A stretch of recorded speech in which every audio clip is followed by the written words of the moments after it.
Moret. Il décroche jamais. Moret. Live avec Dom Moret et Jean-Claude. Radio X. 10h11, de retour dans Moret Live pour un petit débat environnement. Tiens, ça couronne bien l'année où on a parlé énormément de réchauffement, comme l'année d'avant, là, oui. de réchauffement de la planète et du GIEC et tout ça. Un face-à-face entre un monsieur de Greenpeace et Rénal Duberger.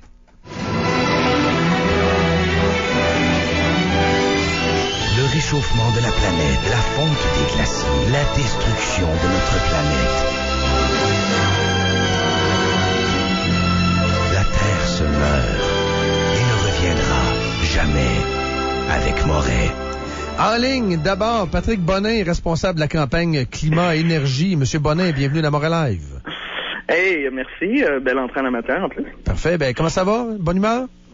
Ben oui, ça va bien. Nos amis viennent de sortir de Russie aujourd'hui. Là. Fait que c'est pas Hein? Les amis, c'est qui vos amis? C'est tous ceux de Greenpeace sont sortis de prison, quoi? Ouais, ils ont officiellement eu l'amnistie aujourd'hui par les Russes. Fait que c'est une bonne nouvelle. Après 3 mois, ils peuvent faire partir. Là. Content pour vous, en espérant que vous allez apprendre votre leçon. Aller écœurer Poutine, là, chez eux, là, d'après moi, c'est pas payant, là. Ben, ça a l'air que ça a marché parce que le monde a entendu parler des forages en Arctique et à quel point on était rendu là, quoi. Ceci étant dit, je pense que Poutine est une brute, là. Personnellement, je pense qu'on devrait avoir le droit de manifester, mais en même temps, vos manifestations sont souvent barbecue, là. Je sais pas, là, y a-tu moyen, on va en reparler de toute façon, là, on n'est pas ici pour ça. Vous venez de m'apprendre la nouvelle. Puis garde, si ça vous fait plaisir, on est content pour vous. Parfait. Ça veut dire quoi, des manifestations barbecue? C'est pas clair pour moi, ça. Des manifestations pour faire du trouble, là. Tu sais, on peut manifester, mais à un moment donné, quand on dirait que vous magasinez des occasions de vous faire arrêter pour passer des médias. C'est pas mal ça qu'on saisit de vos manières de manifester, là. Avec une pancarte, j'ai pas de problème avec ça. Passer le message, j'ai aucun problème avec ça. Mais se magasiner des occasions de se faire arrêter, c'est peut-être ça votre objectif aussi de passer aux nouvelles. Là. Je vous blâme pas. Moi, c'est assez clair. En fait, c'est l'obéissance civile non violente. Là. On est conscient qu'on peut se faire arrêter parce que ça permet justement de parler de choses comme « Hey, il y a du monde qui s'en vient forer du pétrole en Arctique. Vous avez jamais entendu parler de ça, mais maintenant, vous le savez. Ouais. Mais maintenant, aller faire ce genre de truc en Russie, mais après ça, venir pleurnicher pour dire « Sortez-nous de prison », c'est à un moment donné, là. Il faut juste apprendre aussi, là. Quand on se met la main sur le poêle, on se brûle, là. C'est ça qui est arrivé. Ouais, c'est relatif. Là. C'est sûr que si on regarde la France, l'Allemagne, le Brésil, l'Ontario, même le Québec, on tous dit ces gens-là, ils devraient être sortis de prison. Ils le sont maintenant. Donc, c'est parfait. Vous êtes content? Je suis pas content les seuls à dire que ça va pas d'allure. OK. Monsieur Bonnin, parfait. Et Rénal Duberger, ça va bien? Bonjour Dominique, bonjour Jean-Claude, bonjour Monsieur Bonnin. Oui, ça va bien. Bonjour. Bon, excellent. D'abord, première question. Est-ce qu'il y a vraiment un réchauffement? Monsieur Bonnin, je vais être gentil avec vous. Je vous laisse commencer le débat. On met la table. Moi, ce que je veux faire, les gens connaissent mon opinion là-dessus, mais là, c'est assez. Moi, je recule. Je laisse le soin aux personnes, aux scientifiques et aux passionnés, le soin de débattre pour le bon plaisir de nos auditeurs. Monsieur Bonnin, est-ce qu'il y a un réchauffement? En fait, je vais essayer que ce soit pas Greenpeace qui répond, parce que vous allez dire c'est Greenpeace qui répond, c'est bien Greenpeace. On dit tout de suite, c'est Greenpeace qui répond. Mettons qu'on regarde là, les scientifiques de l'ONU. C'est quand même pas un groupe de gauche là, à la Greenpeace. Il est très clair que cette année, ils ont sorti le rapport le plus exhaustif, qui a le plus de données, qui a le plus de scientifiques qui ont participé. Et il confirme clairement, on est à 99% sûr que c'est l'être humain qui est responsable du réchauffement. Il y a un réchauffement et malheureusement, ça va continuer. Puis le seul moyen de faire en sorte qu'il n'y a pas de réchauffement, c'est de réduire les émissions de CO2, donc réduire l'utilisation du pétrole, gaz et charbon sur la planète. Fait que c'est autant eux que l'Organisation météorologique mondiale qui nous disent que, écoutez, les 3 dernières décennies, c'est les 3 les plus chaudes de l'histoire depuis qu'on prend des mesures de température. 9 des 10 années dans la dernière décennie sont parmi les 10 les plus chaudes. Fait que c'est inévitable. On est dans un réchauffement. Après ça, le seul débat qu'il y a à avoir, c'est la vitesse de ce réchauffement. Est-ce qu'il y a eu un ralentissement récemment? Oui. Est-ce que ça veut dire que la planète se réchauffe pas puis que c'est pas inquiétant? Non, malheureusement, c'est pas parce que ça le ralentit que le problème est réglé. Et vous regardez toutes les études, là, pas moi. En terminant, études... c'est pas un monologue non plus. Là. On va laisser la chance peut-être à M. Rénal de répondre à ça. Là. Vous allez pouvoir intervenir, là. C'est juste que je veux M. Bonin, permettez-moi de vous corriger. Vous avez mentionné le chiffre de 99% sûr que le réchauffement est dû à l'intervention humaine. Dans son dernier rapport AR5, le GIEC, l'organisme de l'ONU, penche plutôt pour 95%. D'ailleurs, je me demande comment ils ont calculé ce facteur d'assurance que l'homme est responsable à 95%. On est sûr à 95% que l'homme est responsable du réchauffement climatique et non pas 97 et non pas 88. D'où vient ce 95% d'assurance d'origine anthropique du réchauffement? J'ai jamais eu de réponse claire là-dessus. Je reconnais le GIEC comme l'organisme officiel qui parle au nom des nations de la Terre sur le réchauffement climatique et qui est en mesure de faire des recommandations de réduction de gaz à effet de serre. Cela dit, je mets en doute le pseudo-consensus prétendu par ce GIEC. Il y a énormément de scientifiques qui ne sont pas d'accord, qui prétendent que le réchauffement, comme moi, il existe, mais il est largement naturel. L'homme y est pour pas grand-chose. Et nous n'avons pas, à l'heure actuelle, de connaissances scientifiques suffisamment abondantes et de qualité suffisante pour pouvoir nous prononcer de façon définitive sur un quelconque réchauffement. Et on me dit souvent, moi, en tant que climato-sceptique, que le fardeau de la preuve me revient. Je suis pas d'accord là-dessus. Quand on oblige les nations de la Terre à des sacrifices énormes, aux conséquences socio-économiques très graves, on a le fardeau de la preuve. Quand on avance une hypothèse, je vous signale à penser qu'il n'est toujours pas prouvé, on a le fardeau de la preuve. Oui, M. Bonin. Bon, prenons ça par morceaux. Écoutez, je suis désolé, là, mais si vous prenez le rapport du GIEC, là, ils disent « Il est extrêmement probable que l'influence de l'homme a été la cause principale du réchauffement observé actuellement. » Fait qu'il est extrêmement probable, c'est 99%. OK, dites-moi que c'est peut-être 95% que le GIEC, les Nations Unies, dans le fond, sont certains que c'est l'être humain, là. Mais eux, ils disent 99% dans leur rapport. Vous pouvez retourner. Puis même si c'est 95, ça me semble assez clair que c'est l'être humain. Ceci étant dit, vous parlez du fardeau de la preuve, là. Si vous faites partie de ces scientifiques-là qui sont des sceptiques. C'est correct d'être sceptique. Je pense que ça en prend. Puis c'est comme ça que l'humanité évolue, là. Mais quand on regarde toutes les études faites par vraiment des gens qui étudient la climatologie, là, il y a 97% des études qui disent que le changement climatique, c'est vrai. Vous faites partie du 3%. Là. Vous pouvez bien me dire que le fardeau de la preuve est sur le... Monsieur Bonin, je vous arrête tout de suite. La science ne marche pas par consensus. Quand l'Église a décidé d'assigner Galilée à demeure, ils n'ont pas demandé à Rome aux scientifiques « Levez la main ceux qui sont en faveur que la Terre soit le centre de l'univers ». La science ne fonctionne pas comme ça. La science fonctionne par essai et erreur. On pose une hypothèse, on fait des expériences, on accumule des données, des observations et on en tire des conclusions. Et à l'heure actuelle, la science climatique n'est pas suffisamment avancée et il faut que les auditeurs sachent que les recommandations du GIEC sur les réductions d'émissions de gaz à effet de serre ne sont basées essentiellement que sur des modèles informatiques. Et ces modèles ne sont ni calibrés, ni validés. Est-ce que c'est vrai, ça, M. Bonin? Ben oui, mais la différence, c'est que, évidemment, ça fait longtemps que le GIEC existe, là. Il existe depuis 1988, cet organe-là des Nations Unies. Et ils font des modèles depuis ce temps-là. Et plus ça avance, plus ils ont donné, plus ils sont certains de ce qu'ils disent. Et évidemment, ils comparent leurs prévisions avec ce qui se passe vraiment sur le terrain comme réchauffement. Et c'est exactement ce qui se passe sur le terrain, c'est exactement leur Là, je m'inscris en faux contre ce que vous venez d'avancer, M. Bonin. Les données des 15 dernières années ne correspondent pas du tout ou font que les modèles ne rendent pas compte de ces températures-là. Depuis 1998, la température stagne ou même parfois baisse, tandis que le contenu en CO2 atmosphérique, lui, augmente.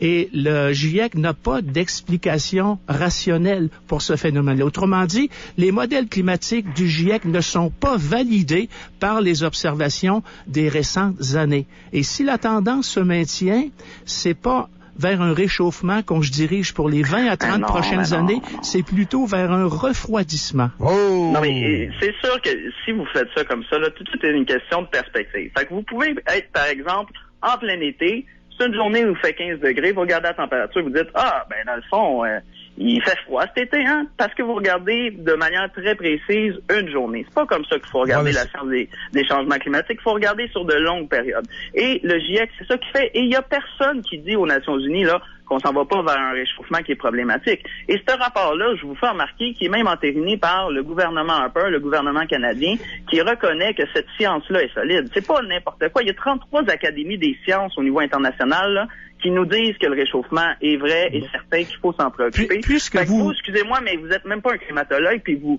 voulez prouver le contraire. C'est un bel effort, là, mais... Monsieur Bonnin, je n'ai jamais prétendu être un climatologue. D'ailleurs, dans un des billets sur mon blog, j'ai écrit « Qu'est-ce que c'est qu'un climatologue? » Un climatologue, ça n'existe pas. Êtes-vous un climatologue, Monsieur Bonnin? Ben, moi, je suis un maître en sciences de l'environnement et mon métier, c'est de regarder justement les changements climatiques. Non, mais dans le fond, tu sais, vous lancez ça à la volée, là. C'est pas un climatologue. C'est dans le fond, on est obligé d'être climatologue pour parler de ce sujet-là? Ben non, mais il faut avoir des études de climatologues qui sont sérieuses. En avez-vous? Attendez un peu, là. Qu'est-ce que c'est que la climatologie? Monsieur Bonnin, pour être climatologue, il faut maîtriser plusieurs sciences. Il faut maîtriser la géophysique. Moi, je suis un géophysicien. La climatologie, si on veut la définir, c'est une partie de la géophysique. Moi, je suis géophysicien de la Terre solide. Je suis un sismologue. Il y a aussi la Terre liquide, l'océanographie, et la Terre gazeuse, l'atmosphère. D'ailleurs, je vous dirais, j'ai été membre de l'American Geophysical Union qui publie la majorité des travaux en climatologie à l'heure actuelle. J'ai été membre de 1970 jusqu'à 2004. Ça me coûtait un bras de recevoir toutes ces revues-là, mais je m'intéressais à la Terre solide. Mais c'est pas d'hier que je m'intéresse au climat. J'ai commencé avant ma retraite, quand j'ai vu un article dans un des périodiques de l'American Geophysical Union qui mettait en doute la responsabilité de l'homme sur le trou dans la couche d'ozone au-dessus de l'Antarctique. Ça m'a titillé. J'ai commencé à m'intéresser au climat. Donc, la climatologie, c'est une science qui combine la physique de l'atmosphère, la géophysique, l'océanographie, la volcanologie. Un être humain qui maîtrise tout ça, j'en connais aucun. OK, M. Bonnet. Ben, écoutez, là, je pense que si vous avez un beau CV, là, c'est super intéressant à entendre. Parce que les gens sur live disent le gars de Greenpeace n'a pas de formation scientifique. C'est vrai? Avez-vous une formation? Juste dire votre CV rapidement. J'ai une maîtrise en sciences de l'environnement. Okay. Qu'est-ce que vous voulez savoir d'autre? J'ai une maîtrise en sciences de l'environnement. Ça fait quoi, là? OK, puis on a plusieurs arrêtez, scientifiques au niveau international. Allez-y par étapes, là. Vous avez une maîtrise de quelle université? Puis vous avez étudié quoi au juste? Non, mais là, j'ai étudié les sciences de l'environnement à l'Université du Québec à Montréal. J'ai un bac en administration des affaires. Puis, jadis, non, c'est même pas vrai, j'ai pas été scout. Mais c'est pas ça l'enjeu, là. L'enjeu, c'est qu'est-ce que la science dit. Moi, je regarde les études, là. Il y a 33 académies des sciences de différents pays qui disent que les changements climatiques sont vrais, sont certains. Je veux bien croire, là, c'est le fun de M. Duberger qui fait l'avocat du diable, là. Mais la science, elle dit, est de plus en plus certaine. Fait que là, je sais pas où est-ce que vous voulez nous amener, là. M. Bonnin, puisque vous m'opposez des chiffres d'Académie de sciences, je vais vous dire, moi, que vous connaissez la pétition de l'Oregon, l'Oregon Petition. Il y a 31 000 scientifiques qui l'ont signée, qui sont tous des climato-sceptiques. Ce sont pas des climatologues, sont pas tous des climatologues. Là-dedans, vous avez même des ingénieurs. Bon, moi, je peux même pas signer cette pétition-là parce que je suis pas américain. Il faut être américain pour signer ça. Mais en dehors des États-Unis, il y a des milliers de scientifiques aussi qui ne croient pas que l'homme soit responsable de façon significative d'un quelconque réchauffement climatique. Peut-on le prouver, ça, M. Bodin? C'est vraiment intéressant, les pétitions, là, mais je peux vous en faire signer des pétitions. Là. La pétition sur l'Arctique, il y avait 2 500 000 personnes qui ont demandé la libération du monde en Arctique.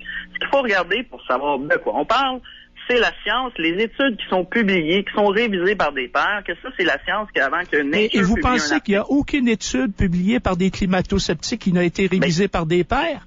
Moi, je vous dis qu'il y a 97% des études sur le climat, là, sur 12 000 papiers qui ont été publiés, là, 97% qui disent que... Vous avez recensé ces 12 000 papiers-là? Moi, je vais vous citer une journaliste de Toronto.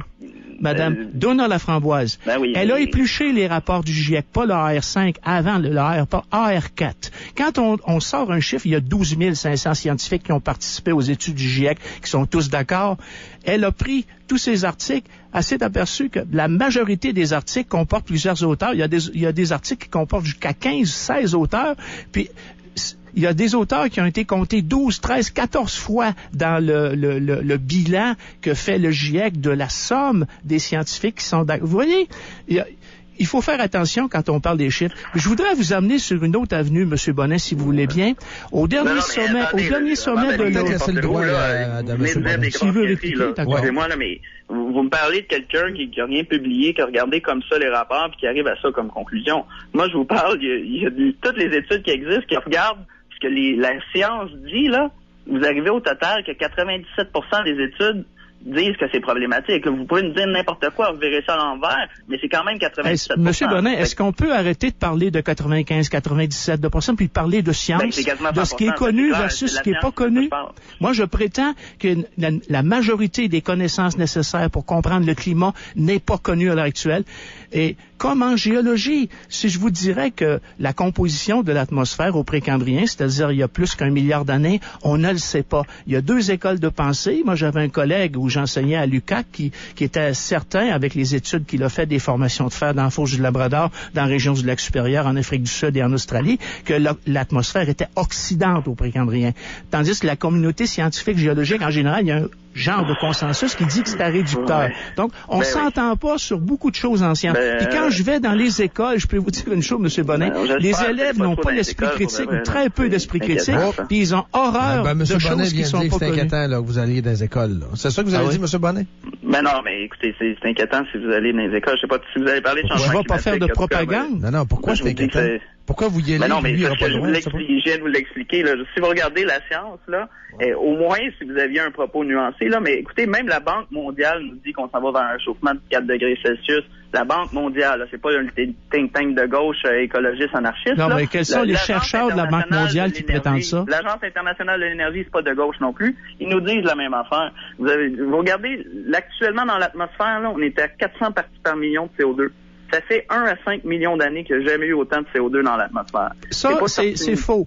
Je peux vous dire, en tant que géologue, qu'il y a eu des époques de la Terre où il y a eu des teneurs en CO2 atmosphérique 30 à 40 fois supérieures aux teneurs actuelles, puis il n'y a pas eu de catastrophe. Est-ce que vous êtes en train de me dire... Est-ce que c'est vrai ça, M. Bonnet? Êtes-vous en train de me dire que la concentration en CO2 de l'atmosphère, là, ça fait pas environ 1 million d'années qu'elle n'a jamais été aussi élevée. Si vous me dites ça, ben il va falloir que vous m'envoyiez votre source parce que ça fait de 1 à 5 millions d'années qu'il n'y a pas eu autant de CO2 dans l'atmosphère. Les 3 dernières décennies, c'est les plus chaudes. Monsieur Bonnet, depuis quand mesure-t-on la teneur en CO2 de l'atmosphère? Ça fait pas tellement longtemps, depuis les années 70, grâce à un seul observatoire sur le Mauna Loa à Hawaï. Pour les années antérieures à ces années où on mesure par spectroscopie la teneur en CO2 atmosphérique, on ne dispose que de proxys. Les proxys, ce sont des indicateurs comme les carottes de glace où on prend les bulles à l'intérieur, on calcule, mais plus on recule dans le temps, plus ces proxys-là deviennent imprécis, non fiables. Alors, j'en reviens à mon observation du début, les modèles climatiques du GIEC ne sont pas calibrés. Pour qu'ils puissent être calibrés, il faut qu'on dispose de données antérieures en qualité et en quantité suffisante. Est-ce que c'est vrai, M. Bonnet? Mais non, mais regardez, actuellement, là, quand ils nous disent, on est certain à 99% que c'est l'être humain qui est responsable du réchauffement climatique. C'est vous qui dites que tous les modèles s'améliorent à chaque année. À chaque année, ça s'améliore. C'est sûr que c'est pas parfait, mais ça s'en va pas vers le contraire. Ça s'en va pas en disant, ah non, il n'y a pas de problème. Au contraire, tout le monde, le consensus est de plus en plus fort. Fait qu'actuellement, moi, je suis très ouvert à la liberté d'expression, de dire n'importe quoi. Mais un instant, si vous regardez la science, ça s'en va dans la direction que c'est de plus en plus vrai le changement climatique. Je peux vous poser une question, M. Bonnet? Je peux vous poser une question?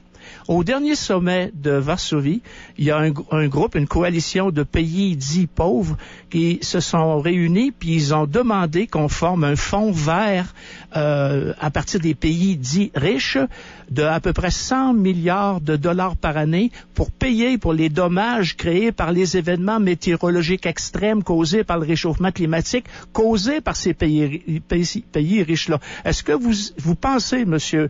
Bonnet, que les événements météorologiques dits extrêmes sont de plus en plus nombreux et de plus en plus sévères?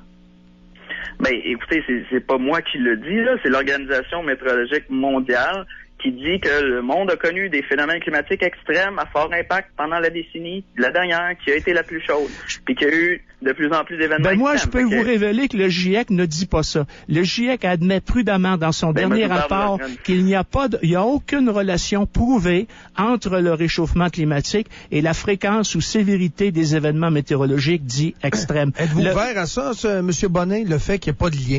Êtes-vous ouvert à cette possibilité-là? Il n'y a pas de lien prouvé, je dis pas qu'il n'y en a pas. Êtes-vous ouvert à ça?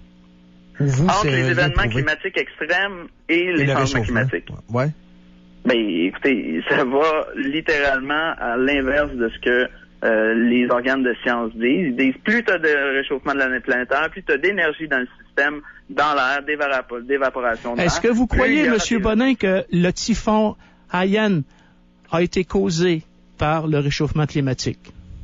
Ben, ce qu'on sait, c'est plus l'océan est chaud, plus les conditions sont propices pour avoir des typhons, et donc plus il y aurait de risque d'avoir des typhons. Je vais vous apprendre quelque chose, M. Bonin. Si vous regardez la fréquence des typhons dans le Pacifique Nord-Ouest de 1950 jusqu'à 2010, les années les plus froides comportent le plus grand nombre de typhons.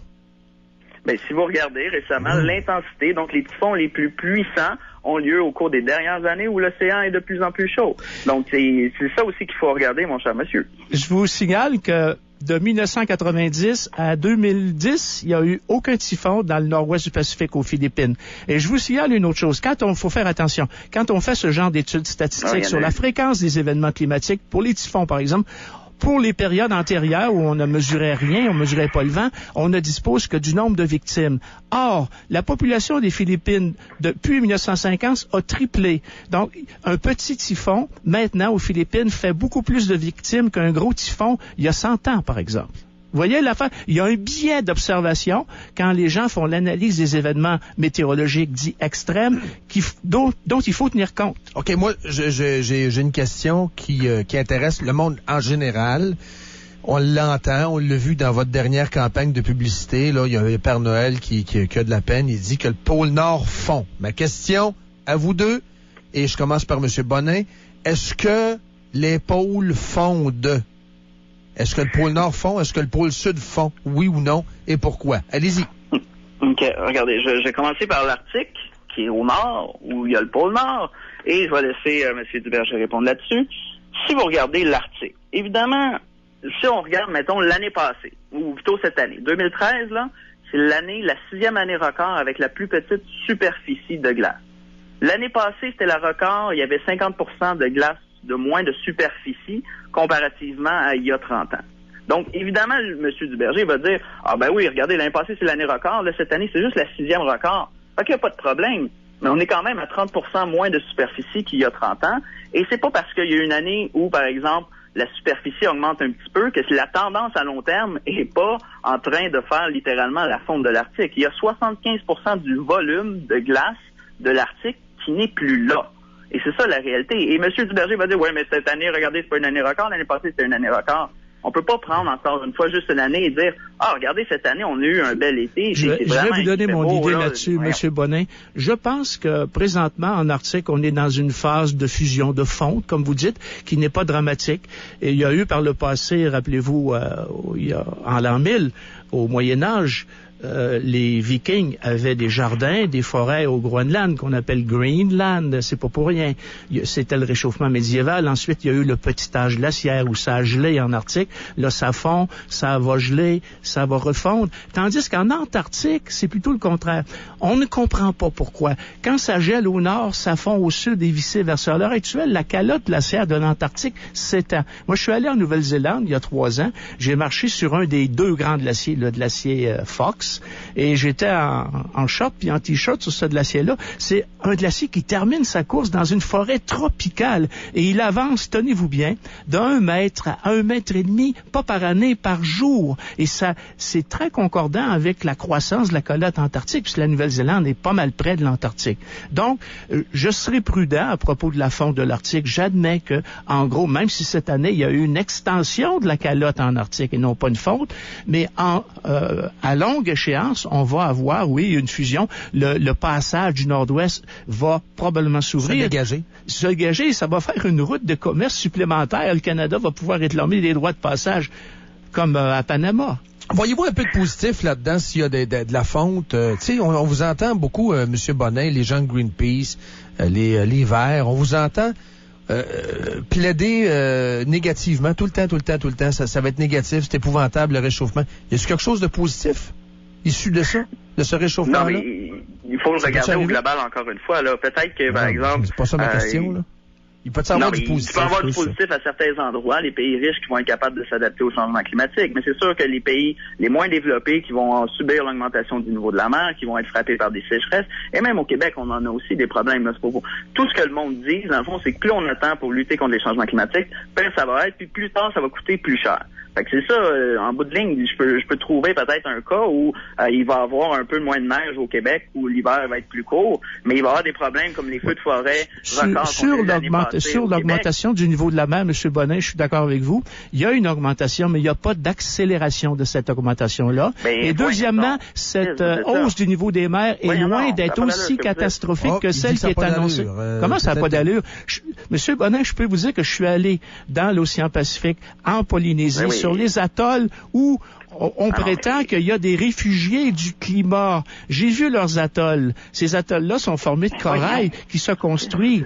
Et il y a des îles volcaniques qui s'enfoncent également. Et je vous dirais que la mesure du niveau de la mer, c'est une des quantités les plus difficiles de mesurer. Les données satellitaires ne s'accordent pas aux données des marégraphes. À l'heure actuelle, on est loin. Il y a une augmentation du niveau de la mer, mais on est loin des 3 à 4 mètres de Al Gore. À quoi ça n'a pas de bon sens, M. Bonin, non? Ben non, mais ça n'a pas de bon sens de dire que le rythme d'augmentation du niveau de la mer... Il n'y a pas d'accélération. Il n'y a pas de problème. Écoutez, l'augmentation de la mer augmente 3 fois plus vite dans la dernière décennie que dans les décennies avant. Ben, voyons, c'est faux. C'est dans le rapport de l'ONU, encore une fois, monsieur. Je suis désolé. C'est le rapport de l'ONU, Renard? Oui. Moi, j'ai des rapports dans d'autres revues scientifiques qui prétendent qu'il n'y a pas d'accélération. Ben oui, vous pouvez toujours parler du 3 mon cher monsieur, là, mais à un moment donné, il faut quand même se rendre à l'évidence aussi. Là, c'est marginal, ceux qui disent qu'il n'y a pas d'augmentation. Je dis pas qu'il n'y a pas d'augmentation, je dis qu'il n'y a pas d'accélération de l'augmentation. Nuance. Stephen Harper reconnaît ça. Vous avez beau dire n'importe quoi, là, quand on est rendu que Stephen Harper dit non, mais il le nie pas, là. Mais M. Harper a fait au moins une chose extraordinaire pour laquelle il faut lui rendre justice. Il a débarqué le Canada du protocole de Kyoto et il avait absolument raison. Ben oui, c'est sûr qu'on va être beaucoup plus avantagé. Vous savez combien coûte cette chose carbonique-là à la Terre, aux nations de la Terre? À peu près $1 milliard par jour. Okay. Dernière question, parce que le débat achève. Dernière question, je m'adresse à M. Duberger. L'impact du soleil. Je m'adresse aux deux, mais je commence par M. Duberger. Est-ce que vous êtes ouvert à parler de l'impact du soleil? On parle beaucoup de l'impact de l'homme, que l'homme serait derrière le réchauffement. Est-ce que le soleil pourrait avoir un impact dans tout ça? Ouais. Le soleil, à mon avis, Dominique, reste le moteur principal du climat. Mais on en connaît très peu. On sait que les champs magnétiques du soleil protègent la Terre contre le bombardement par les rayons cosmiques. Quel est le rôle de ces rayons cosmiques-là dans le climat? On est en train de mesurer ça à Genève avec une expérience gigantesque qui s'appelle CLOUD.